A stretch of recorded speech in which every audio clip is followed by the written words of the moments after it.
The wind spoke that morning.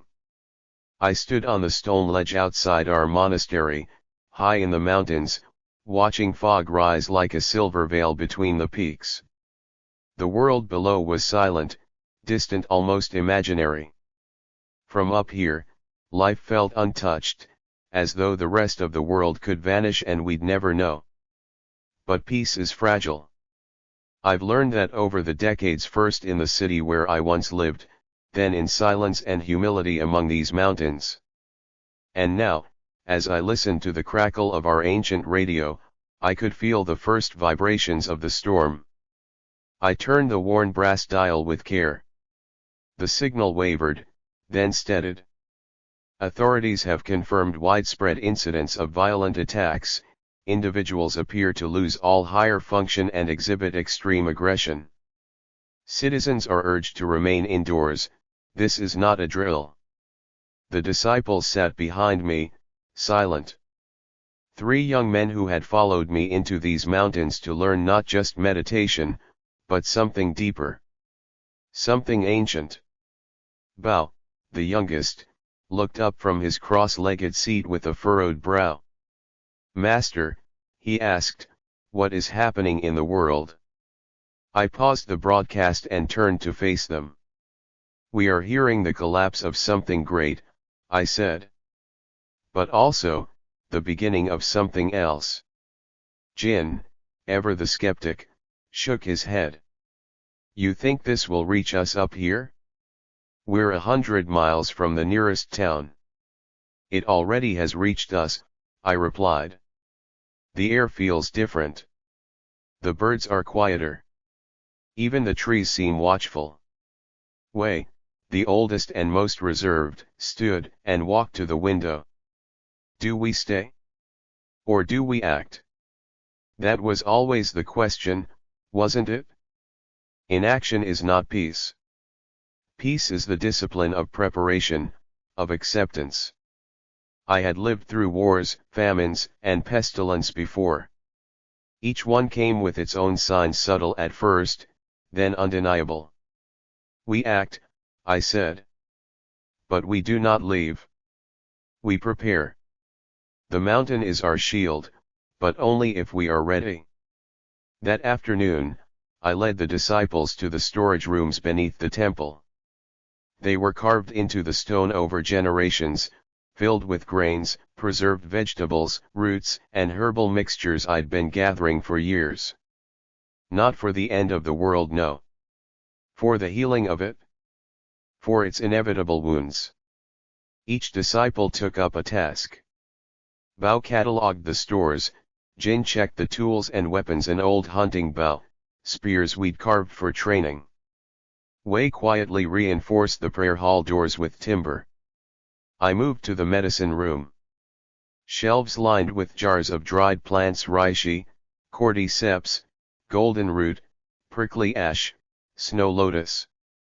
Remedies not for today's sickness, perhaps, but something told me their time was coming. The monastery, built by hands long gone, sat nestled against a cliffside with only one winding road leading up. A narrow footpath, nearly forgotten, curled around the east face. I sent Bao to camouflage it with branches and debris. If strangers came, I wanted only those who deserved the path to find it. By nightfall, we'd done much, but the radio's voice returned, and this time it was worse. Major cities have fallen. The infection spreads through bites, scratches, any fluid contact. Victims appear, undead. Reanimation confirmed.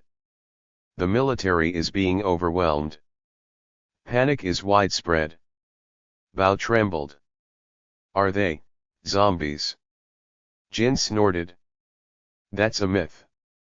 I shook my head. Myths are memories.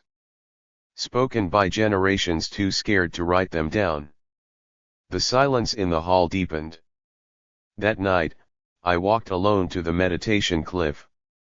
Below, the world was a sea of darkness, clouds drifting like ash. I lit a single candle and placed it at the edge, as I always did when the wind turned strange. An offering. A message. If this is to be our trial, I whispered into the wind, then let us be light in the fog.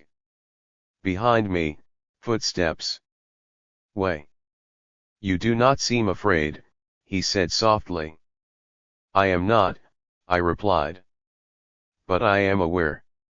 He sat beside me. What if they come here? They will, I said. The mountain has always been a place of refuge. And where there is life, the dead will follow. I felt the first drop of rain tap against my skin. The storm was coming not just of weather, but of the world itself. We would need more than prayer this time. We would need strength, patience, and maybe, if I was right, the forgotten power of the earth itself. We rose early the next morning, as we always did, though this morning felt different. The bells I rang echoed farther, sharper. The wind carried the scent of smoke from somewhere far below. After meditation, I sent the disciples out with baskets. Not for prayer stones or firewood, but for roots, berries, barks, and leaves. The forest had always been our teacher. It was time to test if it could also be our shield.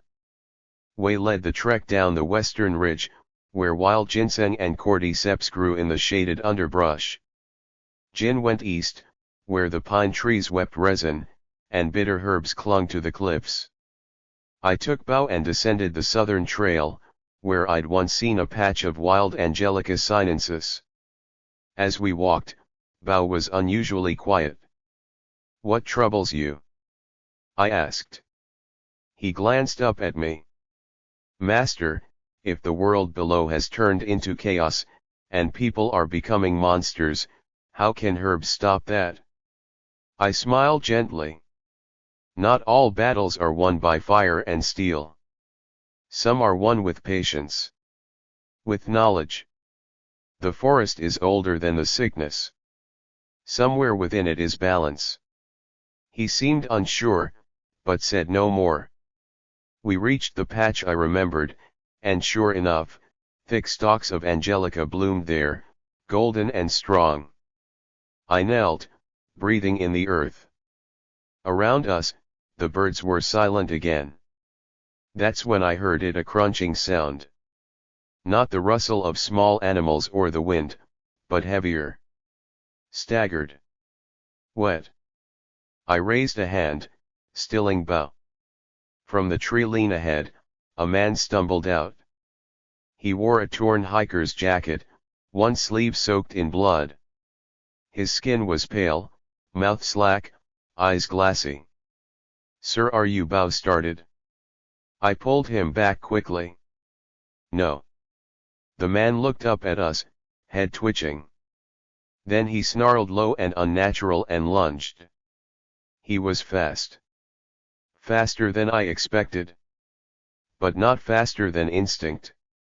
I stepped forward, striking his throat with a precise blow from the palm, using a pressure point I had not touched in decades. He staggered back, wheezing, but did not fall. His body was still animated, writhing even as blood oozed from his nose. More sounds. From behind him. Two others, in hiking gear. Faces twisted with the same vacant hunger. Run, I told Bao. Now. We ran. Back at the monastery, Jin and Wei had already returned.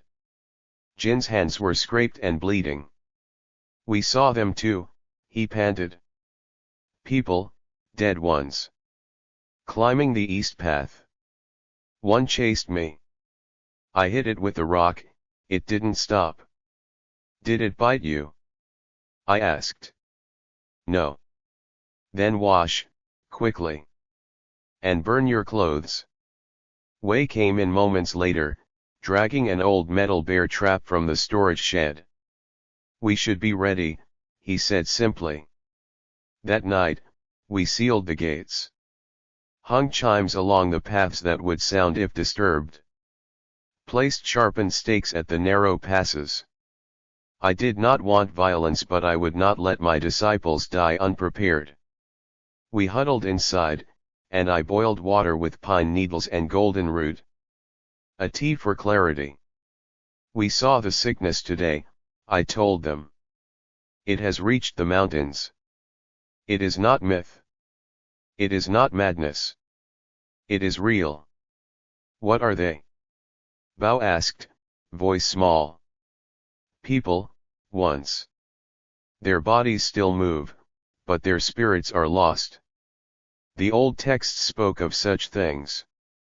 I had hoped they were exaggerations. Jin clenched his jaw. How do we stop them? I looked into the fire. We don't. Not yet. But we endure. And we learn. The next morning, I left early, alone. I took a path few had walked in years, deep into the hollow between peaks. There, hidden in a stone chamber carved by monks long before my time, was a garden. This was where I grew the rarest herbs. Ghost root, white hyssop, red spider lily, and others that I believed could one day save a dying man. Or, perhaps now, an undead one. I gathered everything I could. Then I did something I had not done in 20 years. I lit a charcoal flame in the alchemy room. I mixed crushed petals and dried bark. I boiled moss in copper kettles. I strained liquid through goat bladder filters, wrapped powders in rice paper, and inhaled their vapor to test their purity. I was not trying to kill the sickness. I was trying to remember it. To understand its rhythm, its root. We had survived our first encounter. But we would not be so lucky again. And I sensed I knew that soon, we would not be alone on this mountain. I have always believed that the mountain speaks, though not with words. That morning, it howled. A heavy mist crept up from the valley, swallowing the stone steps and hiding the forest beyond. The monastery was blanketed in cold fog, and with it came the scent of rot. Not death but decay. Of nature breaking down what no longer belonged. I had barely begun preparing the morning meal when the first bell rang. Not the meditation bell. The outer chime. The warning. Jin rushed in from the eastern corridor, panting. They're here. On the trail. How many? 5, maybe 6. Moving strangely. I didn't ask if they were alive. We all knew now what strangely meant. I grabbed the staff from the corner, the old one carved with symbols of protection. It was more than a weapon, it was a promise I made to the monks before me. That I would protect this place. That I would protect life. Wei and Bao were already at the front gate, spears ready. The gate was old, iron-banded, built for ceremony, not defense. But I had reinforced it with timber beams after the radio report. It would hold for a while. Jin climbed the inner wall and looked through the mist. There, tourists, he said, voice trembling. One has a backpack still. Hiking boots. But their faces. He didn't finish. One of them let out a groan that cut through the fog like a dying bell. I stood below him, staff in hand. Wait until they reach the stones. Then we act. If they climb, we defend. If they pass, we let them pass. But master, Bao said, they're dangerous. Yes, I replied. But even danger has a path. The groans grew louder. Wet footsteps on stone. And then scraping. Climbing. The first appeared over the low wall, his jaw slack, eyes milky white, one arm dislocated and swinging wildly as he pulled himself up. Blood stained his khaki shorts and trail shirt. Another followed. Then another. Jin threw a rock. It hit one square in the temple, but it didn't flinch. "They're coming," he yelled. "Hold," I said. I waited until the first one dropped into the outer courtyard. It turned its head sharply, sniffing the air. That's when I moved. I stepped forward, spun the staff low, and swept its legs. It collapsed in a heap, but didn't groan. Just began to crawl, clawing toward me with unnatural speed. I brought the staff down with a sharp crack, not to kill, but to stun. Its head hit the stone, and it stopped moving. That was enough for the others. The second one lunged at Bao. He stabbed at it with the spear, but the point caught on its jacket.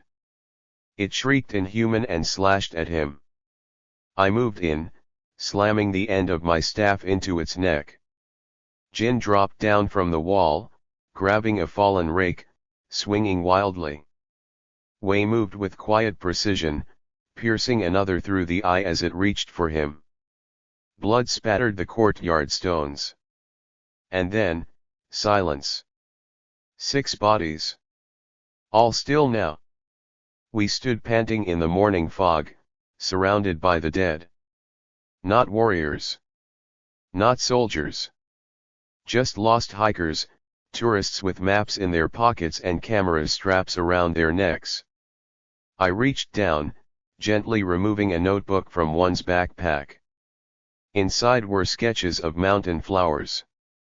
She had drawn them just days ago. "Master," Bao said softly. "They were just people." "Yes," I said. "And now they are our teachers." We burned the bodies. Not out of fear, but out of respect. Fire to cleanse what nature could not. Jin sat by the flame, eyes hard. "This isn't survival anymore," he said. "It's war." "No," I told him. "It's still survival. But now, it is also healing." Later that day, as the fog lifted and we gathered ourselves again, I returned to the medicine room. I added ash from the burned bodies to my mortar. It was an ancient practice, dangerous, yes, but sometimes, the sickness must be met with the remnants of itself. That night, I boiled the mixture with dried cordyceps and reishi. I dripped a single bead onto my tongue. It burned. Not like fire. Like memory. A strange heat that moved through my blood, then vanished. The infection, I was beginning to understand, was not only physical. It was energetic.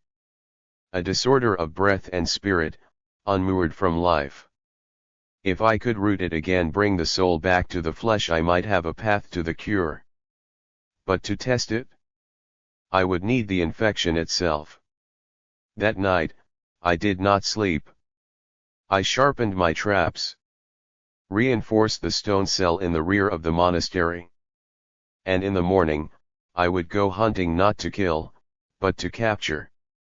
It was still dark when I left the monastery, before the morning bell, before the sun lit the frost-laced pines. I moved quietly, not waking the disciples. What I intended to do they would not understand. Not yet.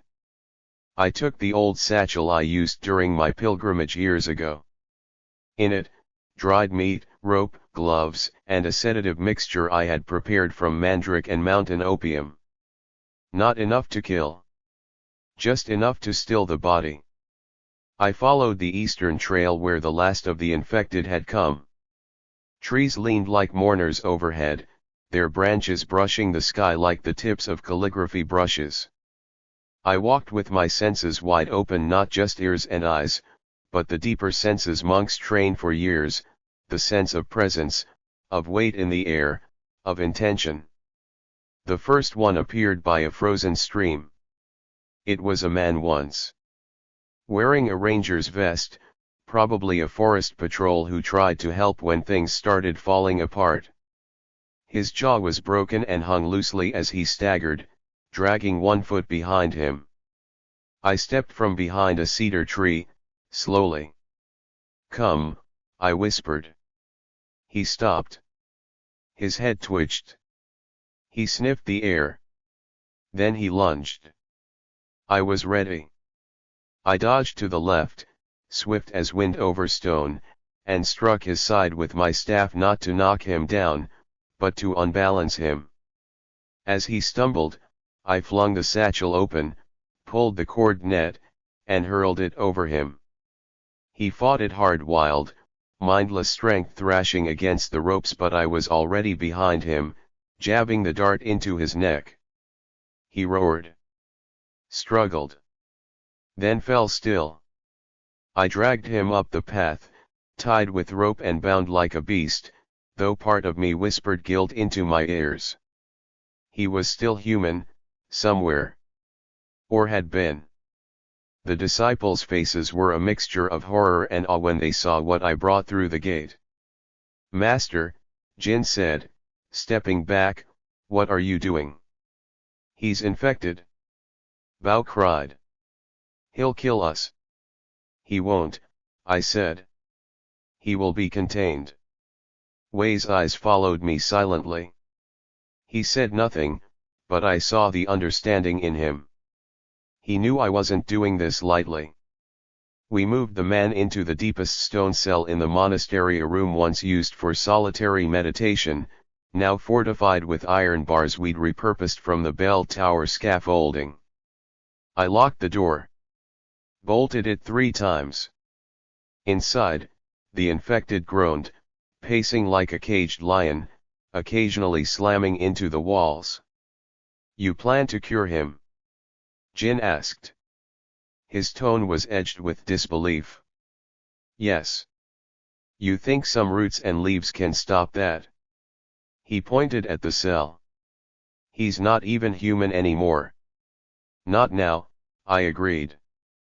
"But there may be something beneath it still. And if there is even a spark, I will find it." For the next 3 days, I studied him. He refused all food. Did not sleep. His body moved in bursts, either complete stillness or violent surges. But what interested me most was his breath. Shallow, uneven, yet still present. Some part of his nervous system still clung to life. I prepared a tincture of snow lotus and cordyceps, infused with monkshood, a powerful, risky herb. A single drop could still the heart. But diluted and balanced, it could slow the body without silencing the mind. On the 4th night, I administered a dose through a hollow bamboo reed. The creature snarled as the liquid touched his tongue, but within moments, he collapsed. Not dead. Breathing. Still. I sat cross-legged before the cell and watched him for hours. Then something changed. His twitching stopped. His eyes, white and clouded, blinked once. Just once. A subtle shift. But I saw it. A flicker. A pause in the madness. I whispered, "You are not gone." Not completely. That night, as snow fell soft and silent over the monastery, I brewed the most complex mixture of my life. I used 13 ingredients. Ghost root for clarity of the spirit. Snow lotus for purity. Mandrake for anchoring the mind. Cordyceps for internal energy. Prickly ash for blood flow. Dried bat orchid for nervous system stimulation. And others too old for written names. I boiled them under full moonlight, in an iron cauldron carved with protective sigils. The steam smelled sharp and sweet, like life wrapped in winter. The next morning, I approached the cell again. The infected stirred at my scent. I placed the bowl on a long wooden tray and slid it into the cell through a small opening. He didn't drink at first. But after a few minutes his nostrils flared. He sniffed. Then leaned down. Sipped. Then drank. All of it. Hours passed. No reaction. Then, just before dusk, he collapsed not violently, but slowly, like a man falling into sleep. I watched, heart still as stone. His chest rose and fell. Slower. Calmer. Then his hand twitched. Not the wild, jerking spasm of the infected, but a trembling. A finger, curling. And then, God's help me, I heard it. A breath. Deep and deliberate. Like someone surfacing from beneath dark water. I ran to the disciples. It's working, I told them. They stared at me, stunned. What's working? Bao asked. The first step, I said. A cure. It was Bao who saw the smoke. He had gone to fetch water from the upper spring, a steep and narrow climb that only the youngest among us could still manage easily. He returned breathless, eyes wide. There's a car, he panted, on the ridge road. And smoke a lot of it? Maybe a fire. We hurried to the east watch point, where the trees opened just enough to see the mountain road far below. Sure enough, there it was, a rust-colored SUV wedged against a rock outcrop, the hood smoking, the back windshield shattered. No movement inside. They came up the old trail, Jin muttered. That road hasn't been safe for years. I watched the tree line. Minutes passed. Then, from the shadows, came figures. 4 of them, 3 adults and a child.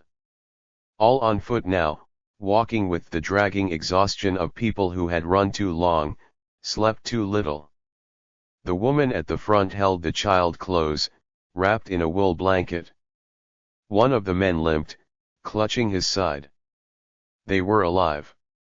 Prepare the outer gate, I said. Jin hesitated. We're letting them in. They are seeking refuge, I said.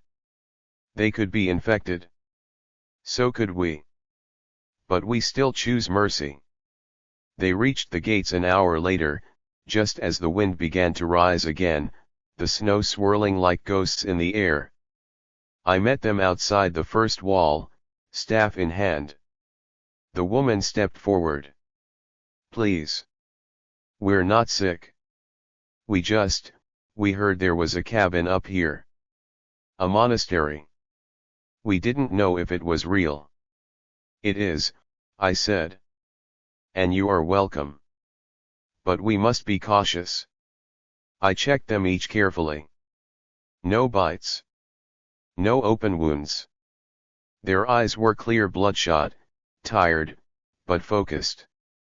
The child, a little girl no older than 6, clung to a tattered doll. Once they passed inspection, I led them in. The disciples kept their distance at first, watching warily. But the woman, who introduced herself as Eleanor, explained that they had been trying to reach the cabin since the outbreak began. Her brother, Luca, was the one limping. He'd twisted his ankle while trying to fight off an infected man in the valley. The other man was her husband, Miles, quiet, strong, with a permanent frown of worry etched into his brow. I showed them to the old guest quarters, barely heated but safe and dry. Wei brought extra blankets. Bao fetched rice and hot tea. They cried as they ate. The girl, whose name was Sophie, fell asleep with the bowl still in her lap. Later, when the child was resting, Eleanor approached me in the inner courtyard. You've survived here all this time, she asked. Yes, I said. And the infected?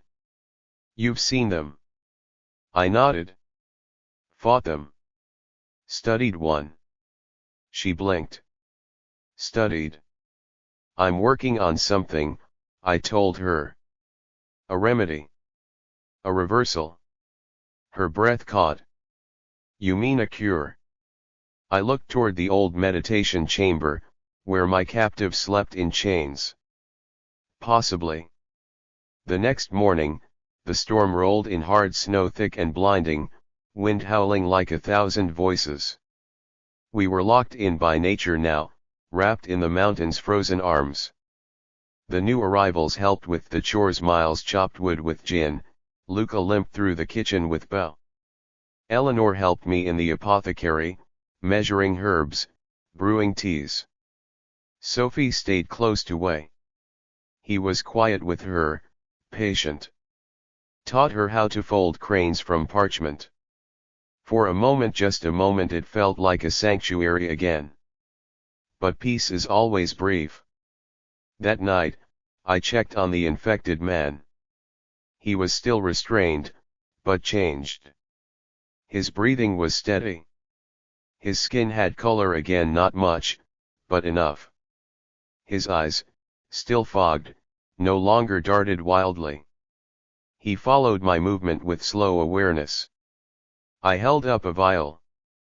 "One more dose," I said softly. He blinked. I didn't know if he understood. But I gave it to him anyway. As the liquid passed his lips, he shuddered. Then, for the first time, he whispered something. Not a word. A sound. Like the beginning of one. "Ma." I stepped closer. "Can you speak?" He blinked slowly. One tear slid down his cheek. He was coming back. The next day, I gathered the disciples and the new family in the main hall. "I believe we are close," I said. "This man, this infected soul, he is responding to treatment. Not perfectly. Not fully. But he is healing." Eleanor covered her mouth. Miles looked stunned. Jin frowned. "So what do we do now?" "We continue," I said. "We refine the process. Document everything. And when it is ready, we share it." "With who?" Bao asked. "There's no one left." "There's always someone," I said. "And we will find them. Or, perhaps, they would find us." The snow eased by dawn, revealing a world reborn in white. The mountains wore their silence like robes, and the trees stood tall and still, guardians of a forgotten peace. But even in beauty, danger waits. And in silence, sometimes, there is sound. It came just after morning prayer. A crackle, then a voice.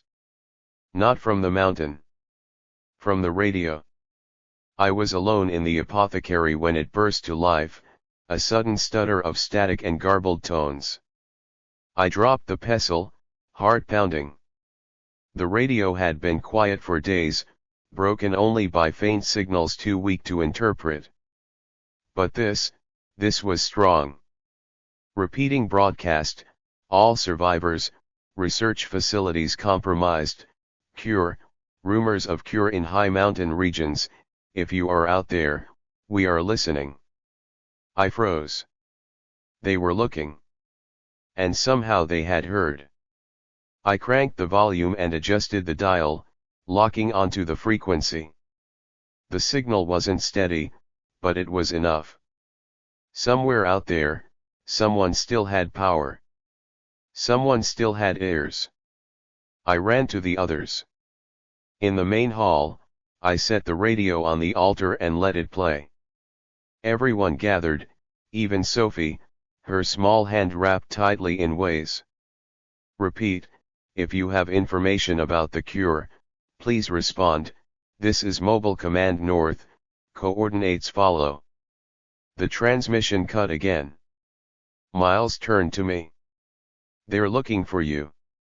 Jin was already scribbling down the coordinates. "That's Utah. Northern Range. Near Salt Lake." I nodded. "Then they've heard the whispers. Our work is not alone in this world." Eleanor stepped forward. "Can we respond?" "Not yet," I said. "We'll need to strengthen the antenna. It was damaged last month in the wind. But we will." Bao's eyes widened.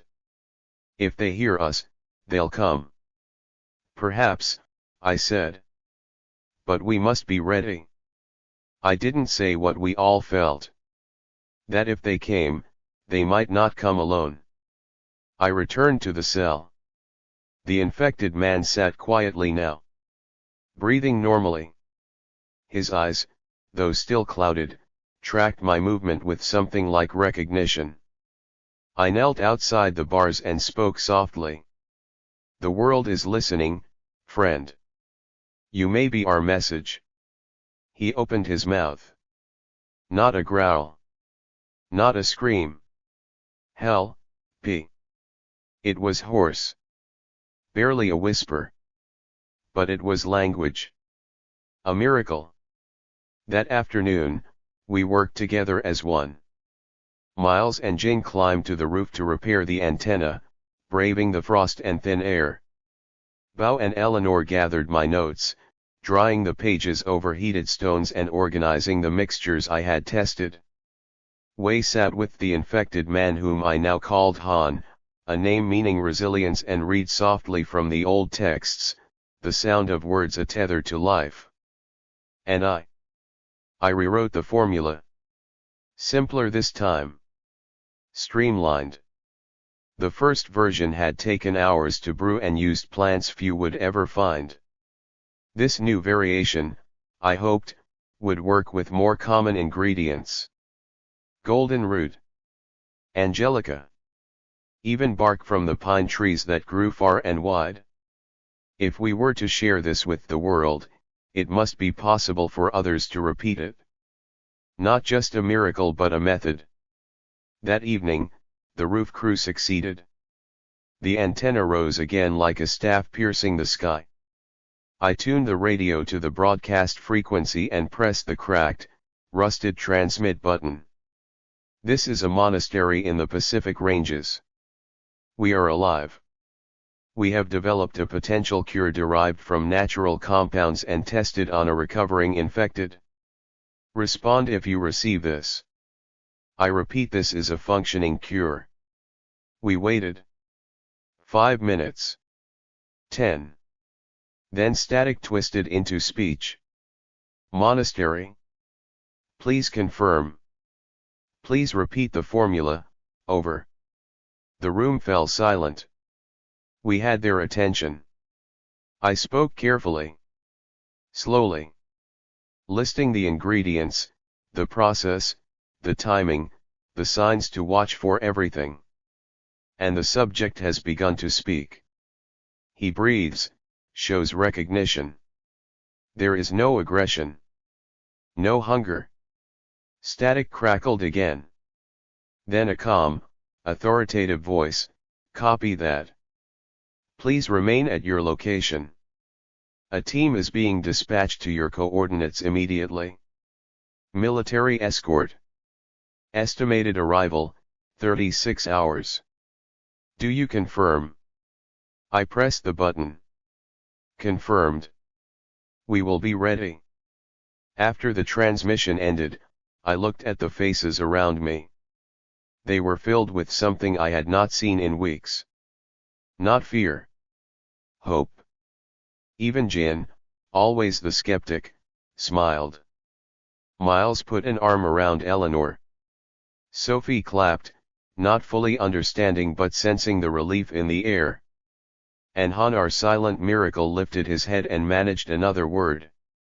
Safe. Not just a miracle anymore. A beginning. The snow eased by dawn, revealing a world reborn in white.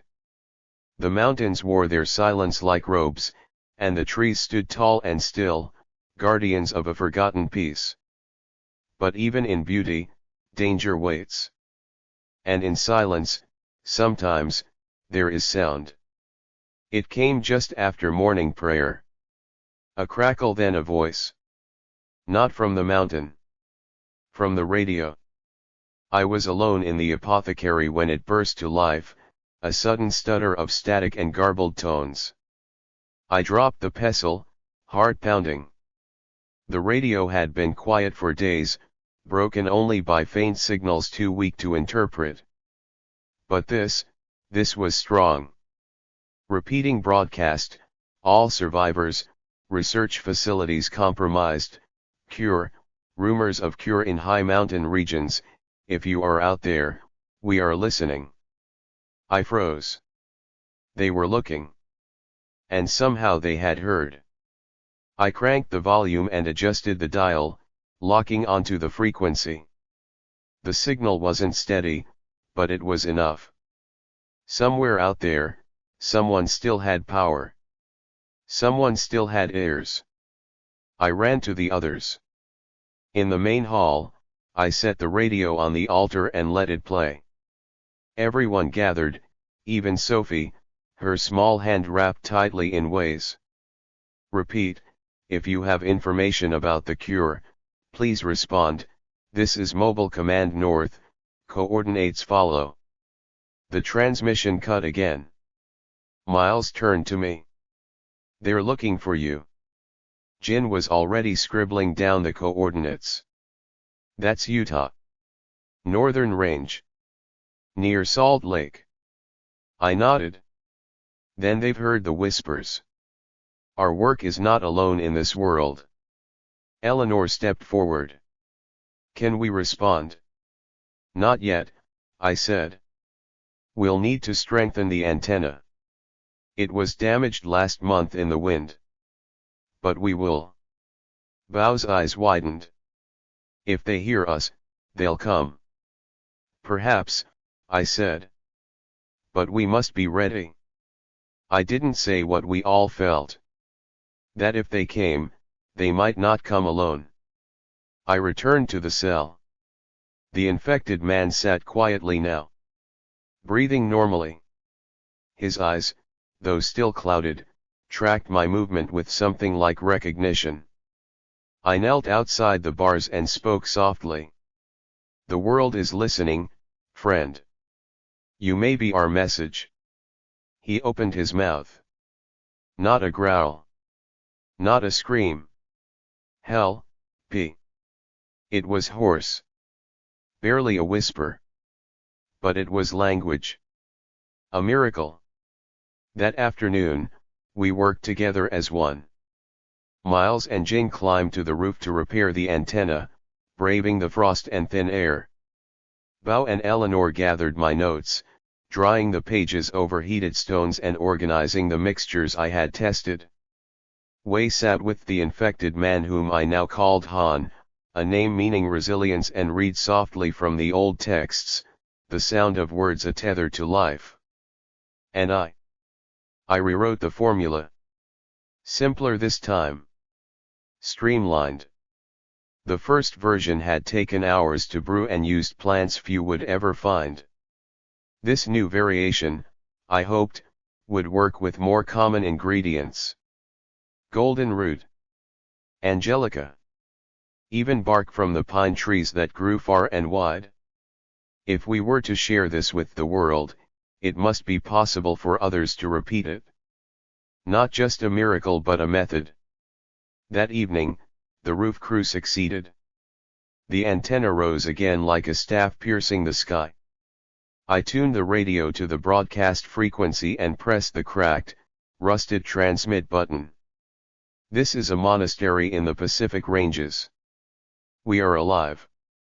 We have developed a potential cure derived from natural compounds and tested on a recovering infected. Respond if you receive this. I repeat, this is a functioning cure. We waited. 5 minutes. 10. Then static twisted into speech. Monastery. Please confirm.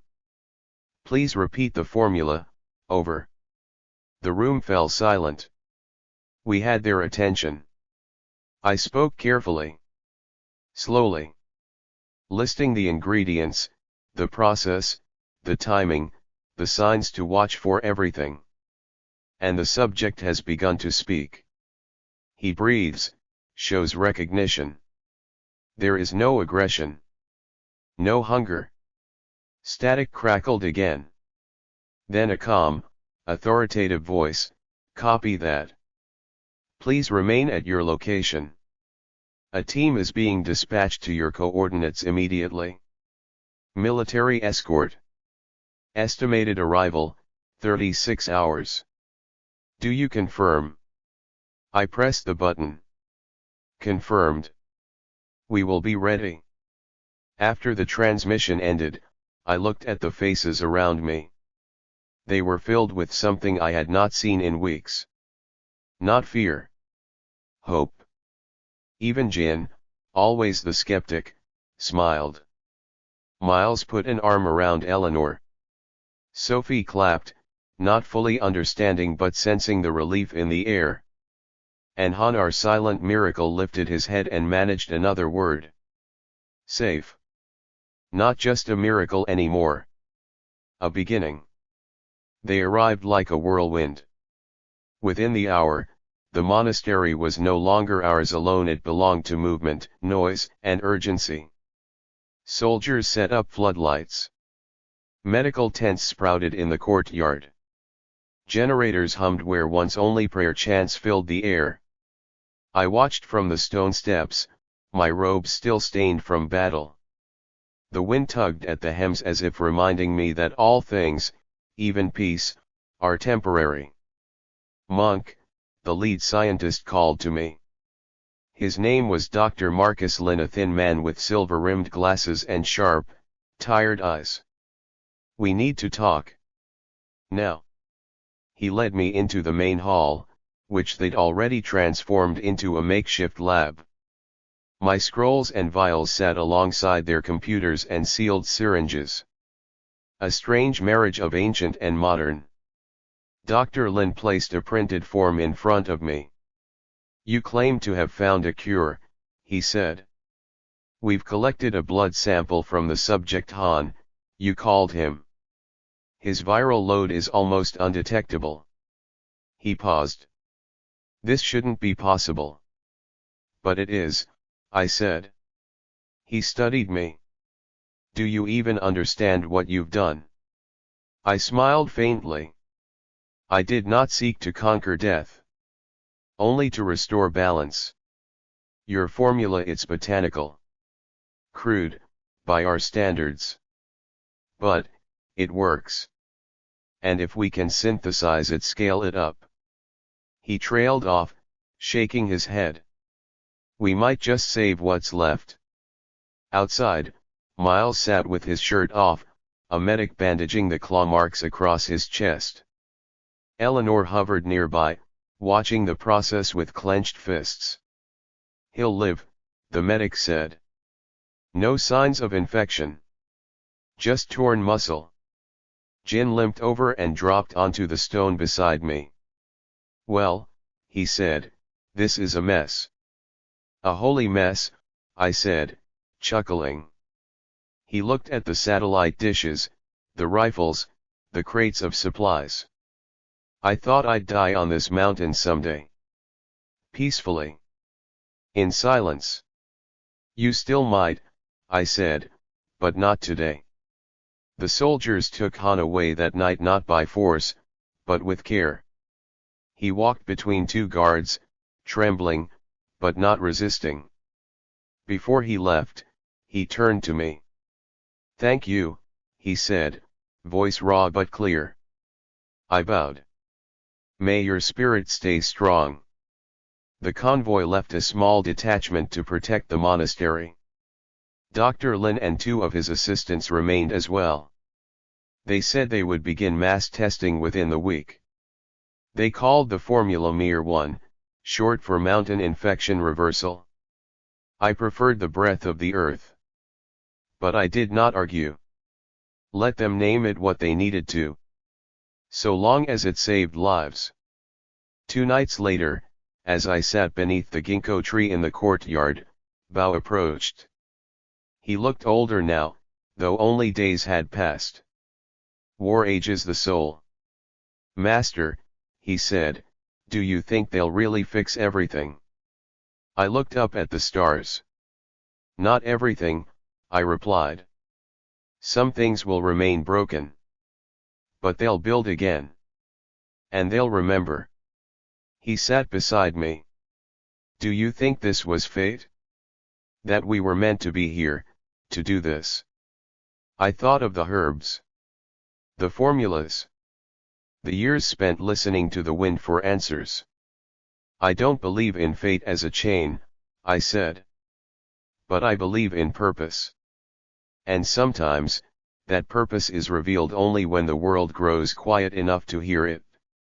3 days later, another convoy arrived, this one twice the size.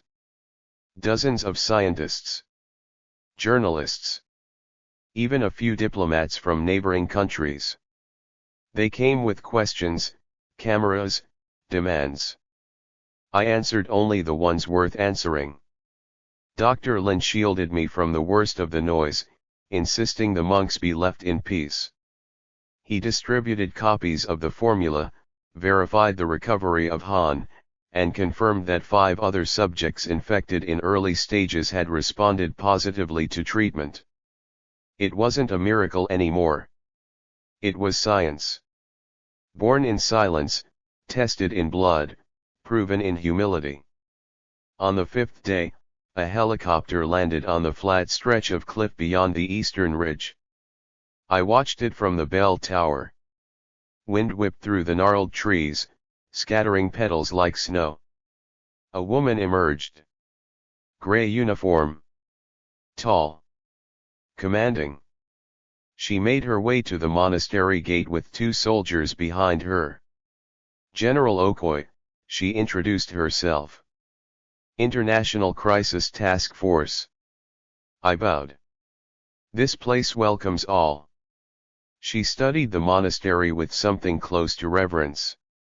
You've changed the course of this war, she said. You gave us time. I gave what I could, I replied. She nodded, then reached into her coat. A small box. Inside, a pin silver, shaped like a lotus in bloom. Not a medal, she said. A reminder. I accepted it, silently. That night, I stood on the roof of the apothecary and watched as lights lit the horizon. Not fire, not explosions, but tents. Camps. Hospitals. Humanity was rising again. The monks stood beside me. Wei. Bao. Jin. Even Sophie, her small hand wrapped in mine. Master, Jin said, will you keep teaching? As long as I breathe, I replied. The mountain remained silent. But it felt lighter. In the morning, the bells rang not for warning, not for mourning, but for healing. And the wind, at last, carried hope. A week passed. Then another. And with each day, the monastery transformed. The silence that once ruled these high halls had been replaced by the soft hum of generators, the shuffle of boots, and the murmur of scientists comparing data.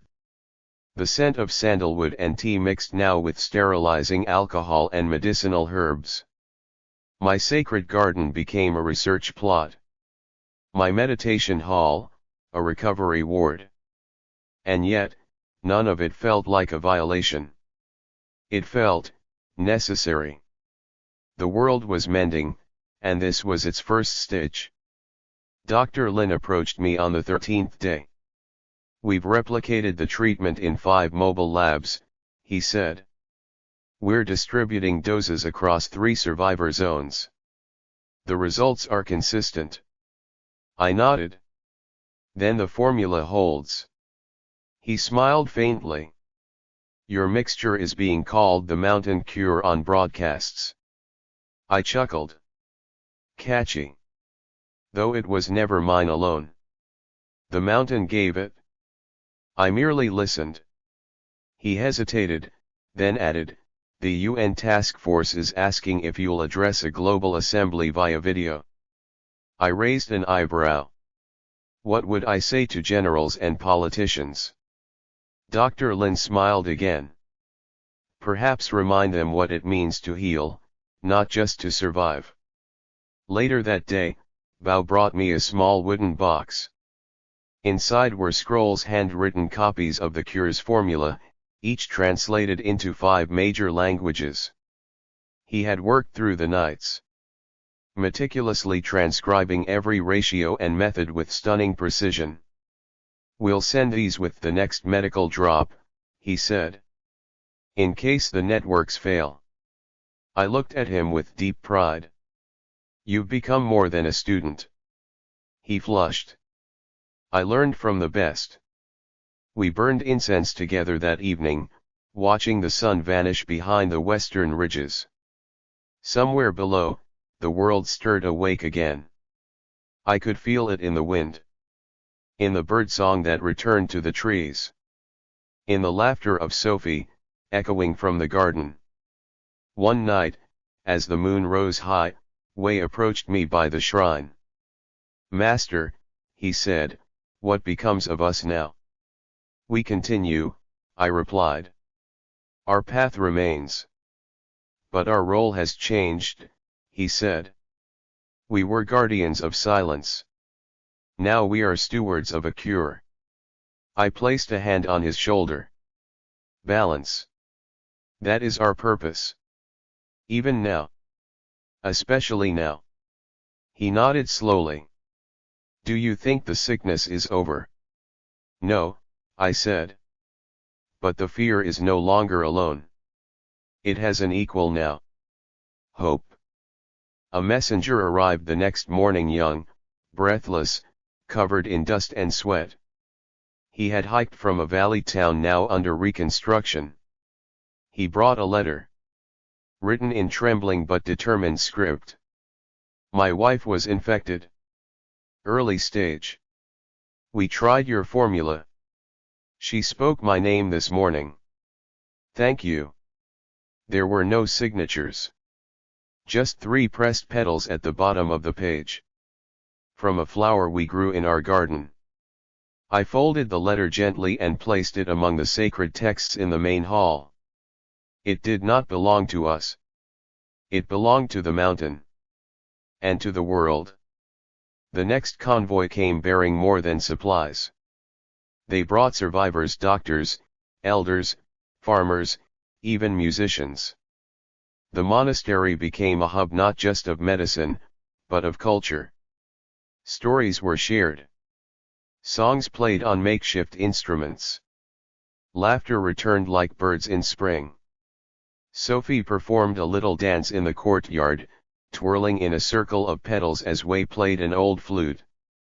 Her doll, now repaired, watched from a stone step. Eleanor joined us at the tea table that afternoon. "This place saved us," she said. I nodded. "And now it must teach others to save themselves." She reached into her bag and pulled out a map heavily marked, with circles drawn in red ink. "We've identified other mountain monasteries. Smaller, forgotten. Some may still hold monks. Or libraries. Then we will send our knowledge," I said. "And our hands, if needed." She looked up at me. "You'd leave here?" "If the path calls me, yes." That evening, under the stars, I recorded my message. The video was short, less than 5 minutes. I wore my robes, the same ones I had worn when I captured Han. I spoke softly. "To those who hear this, the world is not lost. Within the quiet places, we have found a cure not just of the body, but of fear. Nature holds answers we forgot to ask. Remember, strength lies not in domination, but in stillness. Healing is not a battle, it is a return. You are not alone." It was broadcast across what remained of the world's networks. I heard later it played in refugee camps, on ship radios, even in bunkers buried beneath ruined cities. They called me the silent healer. I preferred monk. As spring crept toward the mountain, wildflowers bloomed again in the lower forest. Birds returned. Insects hummed. The dead no longer wandered the ridgelines. And Han, once a creature of snarls and hunger, returned to visit us. His eyes were clear. He walked with a cane. But he laughed. A true, living laugh. "Will you stay?" I asked. He smiled. "No. But I'll carry what I learned here." He paused, then bowed deeply. "To live is to remember," he said. And I bowed back. The mountain air was thick with a quiet tension as spring edged its way into the valley below. Even as blossoms peeked through the thawing soil and birdsong returned to the forest, a shadow lingered just beyond the ridges, the memory of what had been, and what might still come. The scientists were busy, tirelessly testing the formula, sending new batches to survivor zones near and far. But for me, the monastery's stone walls seemed to grow heavier. The solitude I had once cherished now felt like a cage. The world was waking up, changing again, and we had become part of something far greater than our quiet mountain refuge. One morning, as the sun spilled gold over the eastern peaks, Jin approached me with grave news. "Master," he said, his voice low, "there are reports from the valley towns. Groups of infected have been gathering, moving in patterns, almost like hunting packs." I frowned. We knew the infected would not vanish overnight. "But this is different," Jin pressed. "They are organized. Coordinated. There's a new intelligence in their movements." I closed my eyes briefly. This was the shadow returning. The darkness not yet defeated. "We must prepare," I said. That day, the monastery felt alive with purpose. Disciples and newcomers alike set about reinforcing defenses. Walls were patched with stone and timber.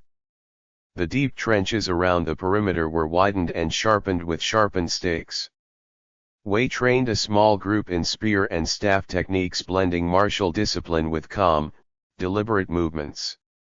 I taught healing arts and herbal lore, sharing what I knew of nature's gifts. Even Sophie, with her wide eyes and infectious laughter, helped carry bundles of dried herbs from the garden. Eleanor and Miles worked alongside the disciples, herding supplies, repairing tools. Bao, ever the scholar, catalogued every plant, every recipe, every discovery made in the last months. I felt a surge of pride as I watched them all, knowing the mountain had forged something stronger than any fortress of family. That night, I sat alone in the meditation chamber, the soft flicker of candlelight dancing across ancient scriptures. Outside, the wind whispered warnings through the pines. My thoughts returned to Han, the man who had been saved from the abyss. He had left the monastery weeks ago to share the cure with other survivors, carrying hope like a lantern in the darkness. A knock on the door startled me. It was Dr. Lin. "We need to speak," he said quietly. I gestured for him to enter. He closed the door behind him, the weight of the outside world heavy in his eyes.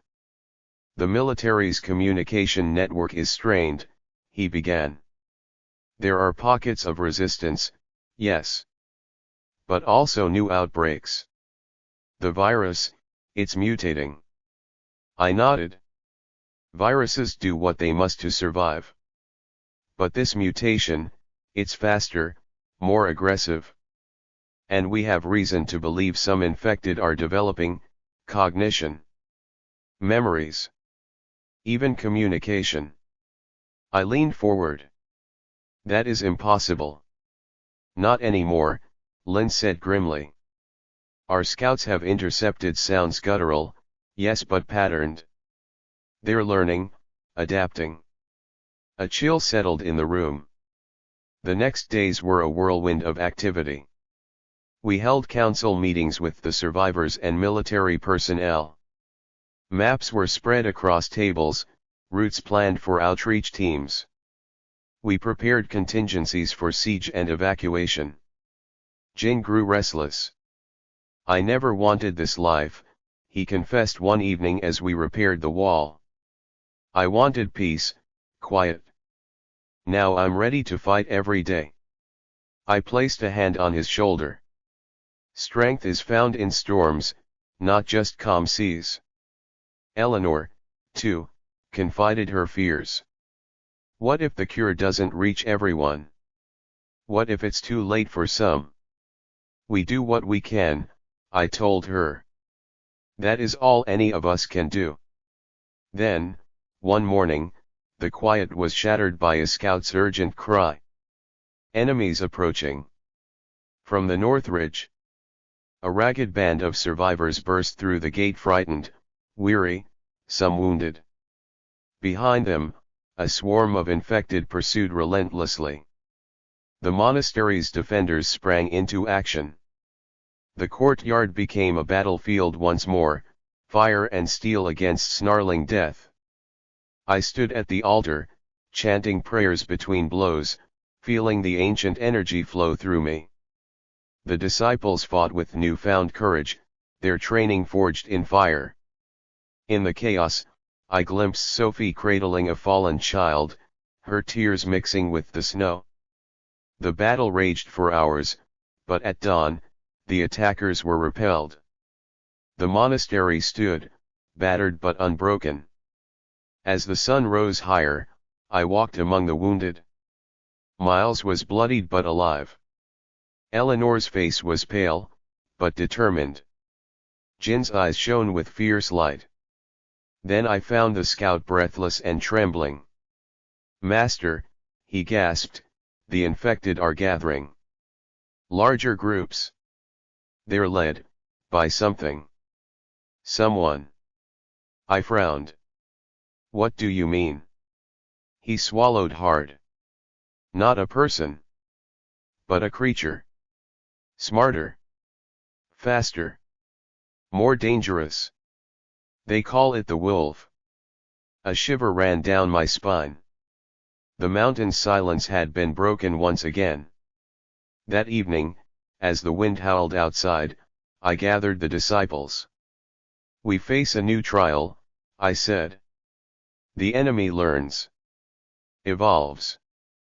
But so must we." Wei gripped his spear tightly.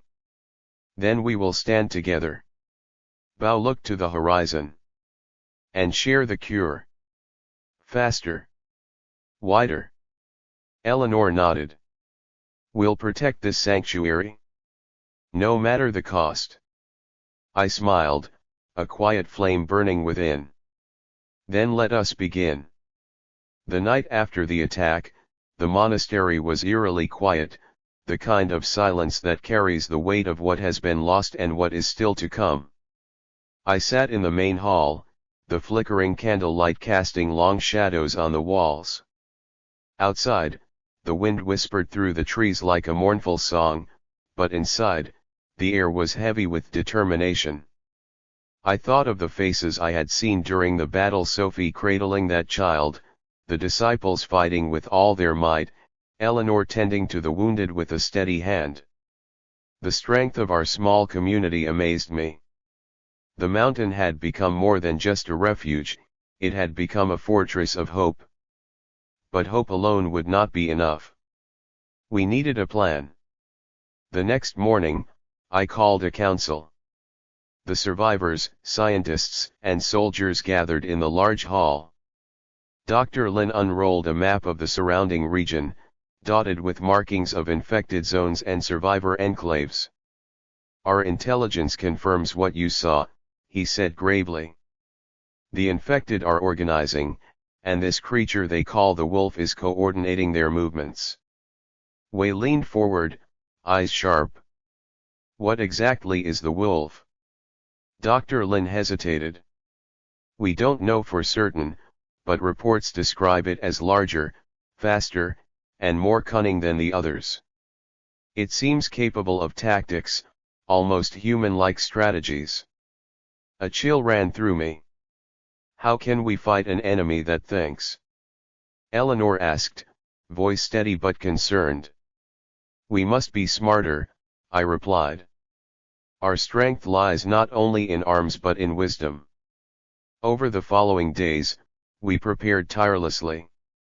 Jin and the other disciples drilled the survivors in combat techniques using the terrain to their advantage, setting traps and moving as silent shadows through the forest. Wei and I worked on herbal concoctions that could help heal wounds faster and ease the minds burdened by fear.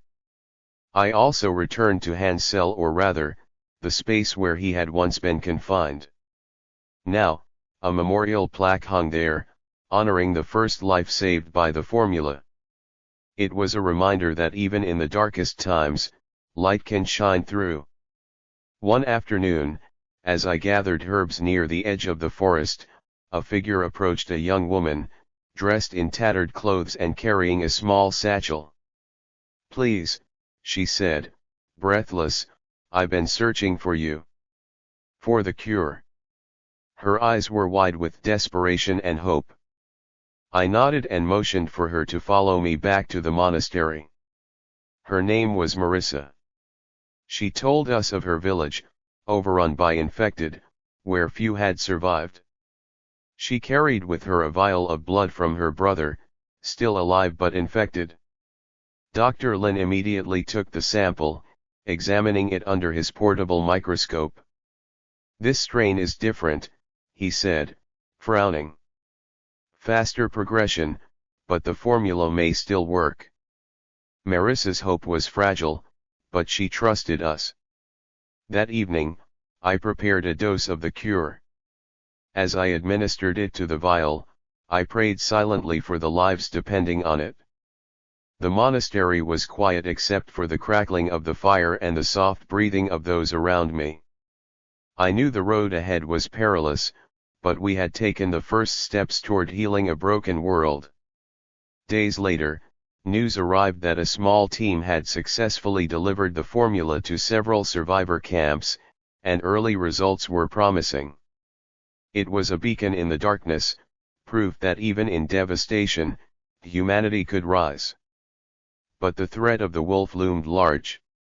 We knew this was only the beginning. The days grew longer, but the shadow of the wolf stretched ever closer. We had heard rumors from scouts, whispers carried on the wind of infected packs moving with terrifying coordination, striking survivor outposts with precision and relentlessness. It was as if the sickness itself had gained a will, a cunning beyond the mindless hunger we had fought before.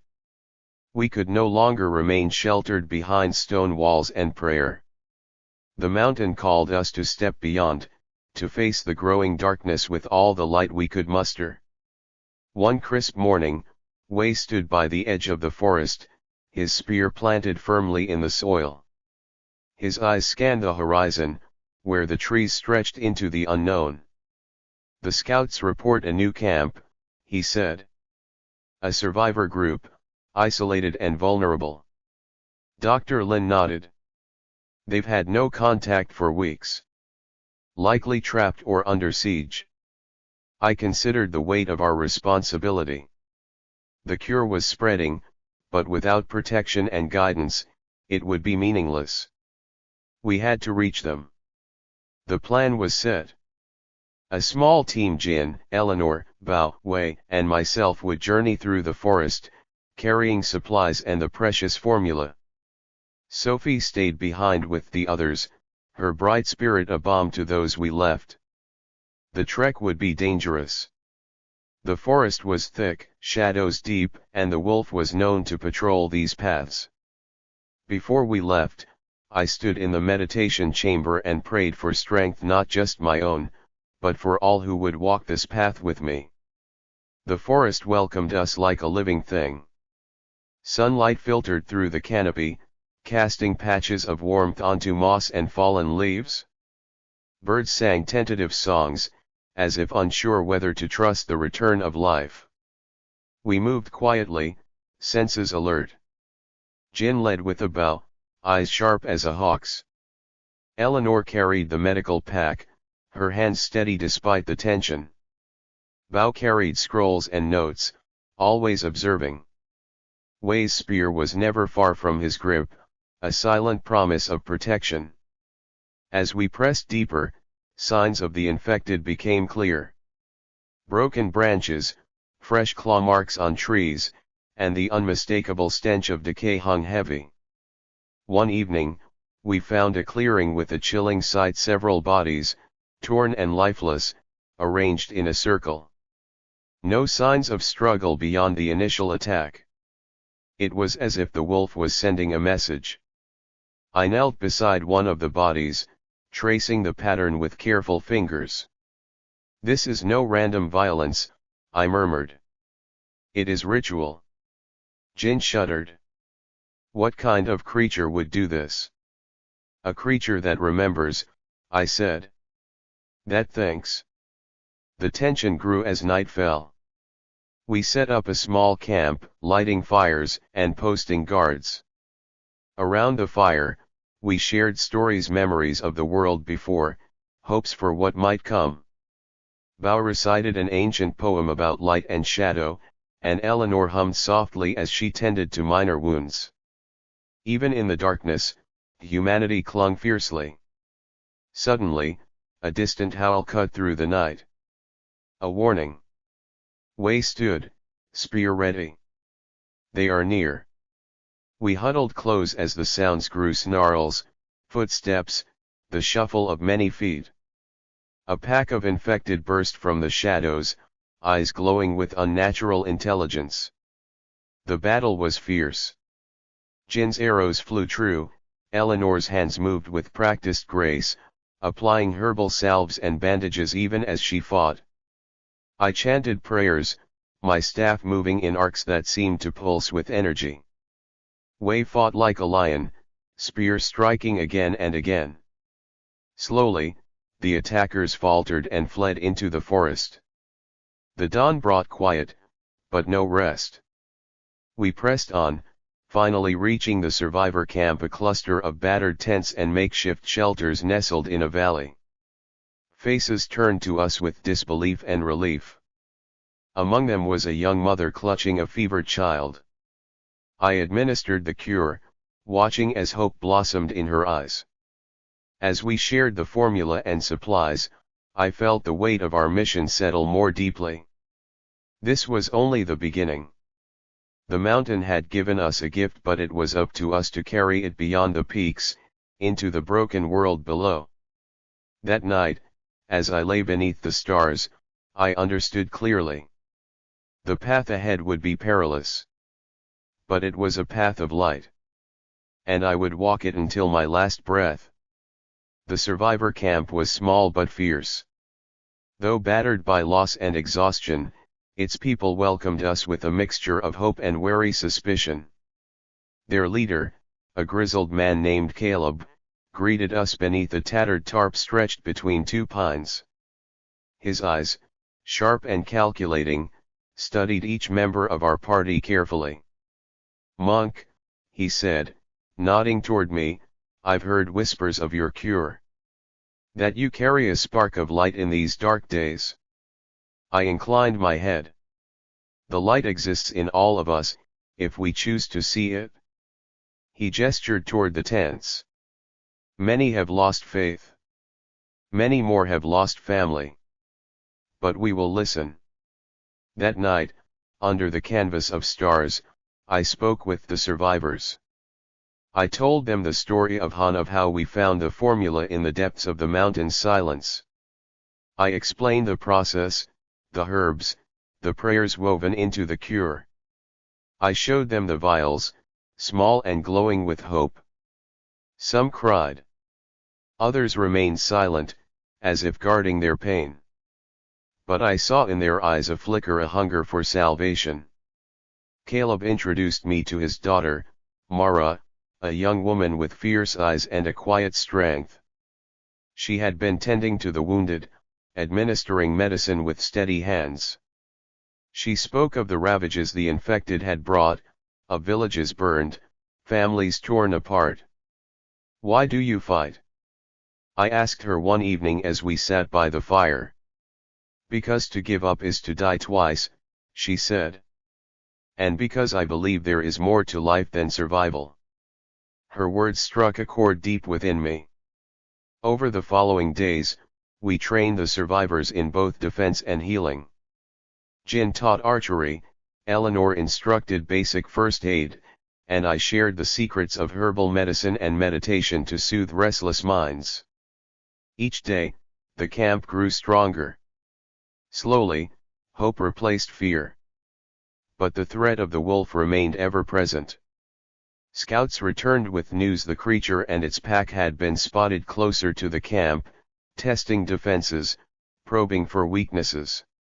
One evening, a council was called. "We must strike first," Caleb declared. "Wait for them at the forest's edge." I considered the cost. "We fight to protect life," I said. "But not to spread more death." Caleb nodded slowly. "Then we prepare. We will be ready." The battle came on a misty dawn. The infected surged through the trees, a tide of snarls and hunger. But this time, we were prepared. Traps snapped shut, arrows flew, and the camp's defenders stood firm. I moved among them, healing wounds and steadying hands. Wei and Jin fought side by side, their courage unyielding. The fight was brutal, but by midday, the infected had been driven back. As we tended to the wounded, I found Mara sitting alone, tears glistening on her cheeks. "Will it ever end?" she whispered. I took her hand gently. "Perhaps not today, or tomorrow. But every dawn is a promise. And every act of kindness, a rebellion against despair." She nodded, a fragile smile breaking through. In the days that followed, we sent messengers bearing the cure to nearby settlements. The word of our success spread like wildfire, rekindling hope in the hearts of many. Yet, I knew the journey was far from over. The mountain had gifted us a flame, but it was up to all of us to keep it burning. As night fell over the camp, I stood beneath the stars, feeling the weight of the world and the strength of its people. We were no longer alone. We were a force of light against the encroaching dark. And we would not falter. The morning air was crisp and sharp as the camp stirred awake beneath a pale sky. The weight of the recent battle still hung heavily, but there was an undercurrent of determination that could not be silenced. We had fought not just for survival but for the promise of a future. The survivors moved about their tasks with a renewed sense of purpose. Jin was already at the archery range, coaching a group of young fighters, his voice calm but firm. Eleanor was preparing medicinal herbs, her hands steady despite the long hours. Mara moved through the tents, offering quiet encouragement to the weary. I stood apart for a moment, looking out toward the forest edge where shadows still lurked, feeling the stirrings of something greater. The news from scouts was troubling. The infected packs were growing, their numbers swelling like a dark tide pressing closer to our fragile sanctuary. The wolf, that dreadful name whispered with fear, had been seen again, leading larger groups, more coordinated than before. The threat was evolving, adapting. We could not afford complacency. I gathered the leaders of the camp for a council beneath the broad boughs of an ancient oak. We spoke openly of our fears and plans. Caleb was resolute as ever, his gaze steady. "We must fortify our defenses and expand our reach," he said. "The cure will only save those we can protect." Wei added, "We must also seek alliances, find others who survive and unite." I nodded, knowing the strength of many was our only chance against this growing darkness. The days that followed were filled with tireless effort. We worked to reinforce barricades, set traps, and train more survivors in the arts of defense and healing.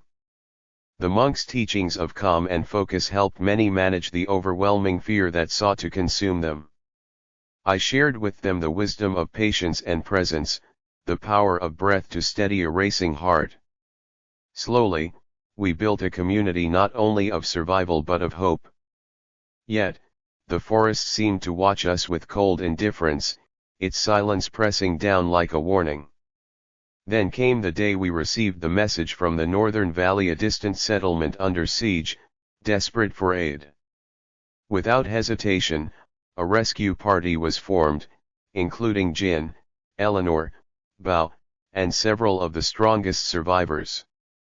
I could not join, my place was here, anchoring those who remained, but I blessed their journey and prayed for their safety. As they disappeared into the treeline, I felt both hope and apprehension. The path ahead was fraught with danger, but the choice was clear: we must carry the light to those still in darkness. Night fell heavy and silent, broken only by the distant howl of wolves or something more sinister. I knelt in prayer, calling upon the strength of the mountain, the wisdom of the ages, and the resilience of the human spirit. In the depths of that night, I felt a stirring within me, a quiet flame that refused to be extinguished. It was the flame of resolve, of unwavering faith in the face of despair. As dawn painted the sky with soft hues of gold and rose, I rose from my vigil with renewed purpose. The mountain was no longer just a refuge, it was a beacon. And we, its guardians, would stand firm against the rising tide. No matter the cost. The cold mountain air bit at my skin as I stood on the ridge overlooking the valley below. The landscape had transformed since we first arrived. What was once wild and untouched now bore the scars of conflict and survival. Smoke still curled from distant fires, and the faint sounds of life stirred in pockets across the hills. It was a world on the edge, teetering between devastation and rebirth. I felt the weight of responsibility settle deeper in my chest. We had come so far, yet the journey was far from over. The cure had given many a chance, but the darkness was relentless. The infected still roamed, and their leader, the entity we called the wolf, loomed like a shadow over all. That morning, I gathered with the disciples and survivors for a meeting. We spoke not only of defense but of renewal, of planting seeds for a future beyond survival. Eleanor shared plans for a garden to grow medicinal herbs, while Bao proposed establishing a library of knowledge to preserve what we had learned. Jin spoke of training schools to prepare the next generation, not just warriors but healers and teachers. I listened and felt hope stir within me. This mountain has been our refuge, I said, but it must also be our home, a place where life flourishes once more. The group nodded in agreement, faces bright with determination. The days that followed were a whirlwind of activity. We cleared land for the garden, building raised beds from stone and timber. Sophie and the other children helped, laughing as they planted seeds and watered sprouts. Wei and Jin led training sessions, their focus sharpening like the blades they wielded. At night, I studied ancient texts, seeking wisdom on healing and balance. The cure was only the beginning. True restoration required patience, humility, and harmony with nature. One evening, as I meditated beneath the stars, I heard the distant sound of engines. A convoy approached the monastery, military vehicles, lights cutting through the dusk. My heart quickened. The convoy arrived with urgency. Soldiers and scientists disembarked, led by General Okoi, the woman who had once given me a silver lotus pin. She greeted me warmly, her eyes reflecting the hardships endured. "We've come with reinforcements and resources," she said. "The world needs your formula, your knowledge." I nodded, feeling the gravity of this moment. The mountain was no longer isolated. It was connected to the broader struggle for humanity's survival. In the days that followed, the monastery became a hub of collaboration. Scientists worked alongside monks, sharing knowledge and refining the cure. Soldiers trained survivors in defense tactics, preparing for inevitable confrontations with the infected. Together, we forged a community stronger than the sum of its parts. One afternoon, General Okoye invited me to speak with the team. "We want your guidance," she said. "Not just in medicine, but in leadership, resilience, hope." I smiled softly. "True strength lies not in power, but in compassion and patience." She nodded thoughtfully. As spring gave way to summer, the garden blossomed. Flowers and herbs thrived under the care of many hands. Children played beneath the trees, their laughter a balm to weary hearts. The monastery, once a place of refuge, had become a beacon of renewal. Yet, the threat of the wolf still lingered on the horizon. But now, we were ready. With every seed planted, every lesson taught, every life saved, we reclaimed our world. And I knew no matter the darkness ahead, we carried the light within us. The mountain's mood shifted as storm clouds gathered over the peaks, casting long shadows across the monastery and the valley below. The air was thick with anticipation and a weight I could not shake. Despite the signs of renewal, the blossoming garden, the laughter of children, the hum of life returning, the darkness beyond our sanctuary was growing stronger, more focused. Reports from scouts painted a grim picture: infected packs, larger and more coordinated than ever before, prowling the forests like wolves stalking prey. The creature known only as the wolf had become a symbol of this rising threat, a predator with cunning that chilled the bone. Each day, the tension mounted. The disciples and survivors worked tirelessly to prepare. Walls were reinforced with new timber and stone, trenches deepened, and traps carefully laid where the forest met our land. Wei and Jin pushed the fighters harder, their training sessions growing longer and more intense. They drilled in silence, perfecting their movements until they became instinctual, until fear had no hold over them. Eleanor and the medical team labored to ready supplies, mixing herbal remedies, tending to wounds, and preparing for the casualties we hoped would never come but knew were inevitable. I found myself retreating often into meditation, seeking the mountain's ancient wisdom, searching for calm in the storm to come. The monastery, though a refuge, had become a fortress bracing for war. One night, a torrential downpour fell, lightning illuminating the jagged ridges as thunder rolled through the valleys. In the midst of the storm, a messenger arrived, soaked and breathless, carrying urgent news from the northern valley. The infected were massing in great numbers there, drawn by hunger and desperation, led directly by the wolf itself. The moment of reckoning was near. That evening, we gathered around the fire, its flames flickering against the rain outside. Survivors, disciples, scientists, and soldiers formed a circle of unity. We shared stories of courage and loss, whispered prayers for protection, and steeled our spirits for what was to come. I looked at Sophie and the other children playing quietly nearby. Their laughter, fragile and precious, was a beacon in the gathering darkness. I silently vowed to protect that light with every fiber of my being. As the night deepened and the storm raged, I whispered a vow to the mountain and the stars above. No matter what awaited us at dawn, we would face it together, united by hope, strengthened by compassion, and armed with the unyielding spirit of life. The coming battle would test us beyond measure.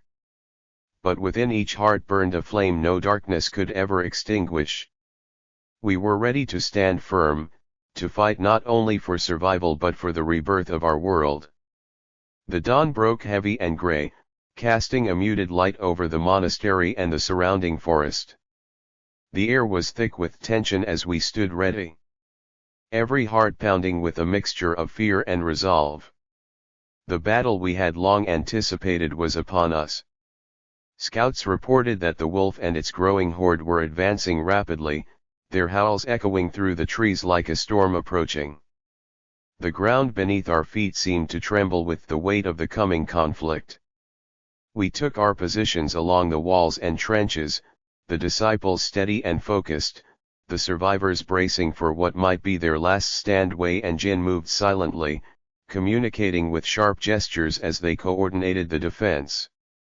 Eleanor's medical station was set up just behind the front lines, ready to tend to the wounded, her calm presence a beacon amid the chaos.